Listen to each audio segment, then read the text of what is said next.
Hey there, tech enthusiasts. Welcome back to our channel, where we break down the latest tips and tricks to make your digital life easier. Today, we're tackling something super handy: how to add a key to your Apple Wallet in 2025.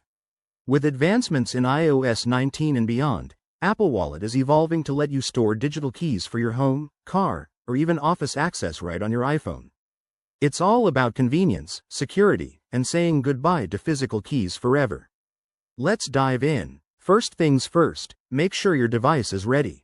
You'll need an iPhone running iOS 19 or later. Head to Settings, General, Software Update to check and install any pending updates. This ensures you have all the latest features for seamless integration. Once you're updated, open the Wallet app on your iPhone. It's that green icon with a wallet symbol, easy to spot. Tap the plus button in the top right corner to add a new item. From the menu, select Add Key. This is where the magic happens. Next, you'll need the key itself. Depending on the type, you might scan a QR code provided by the key issuer, like your landlord or car manufacturer. If it's a digital key from an app, follow the prompts to import it. Apple makes this straightforward. Just align your camera with the code, and it'll do the rest. After scanning, you'll be asked to verify your identity. Use Face ID, Touch ID, or your passcode to confirm.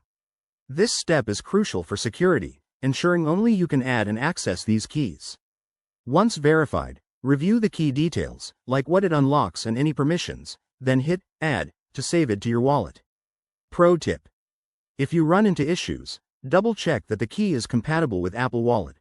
Most 2025 models from major brands are. Also, keep your iPhone backed up in case you switch devices. And remember, for added security, enable two-factor authentication on your Apple ID. There you have it. Adding a key to Apple Wallet in 2025 is quick, secure, and incredibly useful.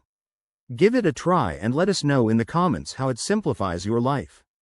If you found this helpful, smash that like button and subscribe for more tech tutorials. Thanks for watching. See you in the next one.